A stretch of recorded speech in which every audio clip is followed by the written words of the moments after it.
Conscious mind, sub conscious mind అంటే ఏమిటో ఈ వీడియోలో మనం తెలుసుకుందాం. మన అందరికీ ఓ మనస్సు ఉంటుంది, కానీ దాన్ని ఎలా ఉపయోగిస్తున్నామో చాలామందికి తెలియదు. మన మనస్సుకు రెండు భాగాలు ఉంటాయి.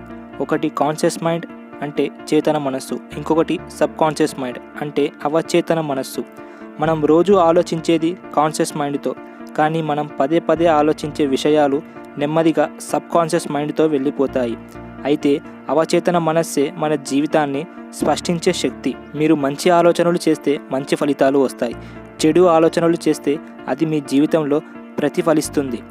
ఒక్కసారి అవచేతన మనస్సు అంటే సబ్ కాన్షియస్ మైండ్ ఏదైనా నిజం అని నమ్మితే దాన్ని నిజం చేయడానికి అది పని చేయడం మొదలు పెడుతుంది. మన అవచేతన మనస్సు చాలా శక్తివంతమైనది.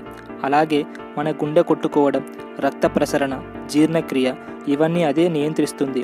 మనం తినే ఆహారాన్ని శరీరంగా మార్చేది కూడా అవచేతన మనస్సే.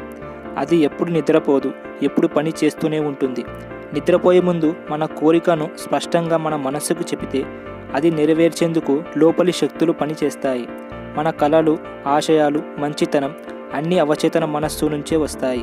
దాన్ని నమ్మి సరిగ్గా ఉపయోగిస్తే మన జీవితం కూడా మారిపోతుంది. నెగిటివ్ ఆలోచనలు, ఫెయిల్యూర్ అంటే మనం కోరుకున్న లక్ష్యం లేదా ఆశించిన ఫలితం రాకపోవడం అసంతృప్తిని తెస్తాయి.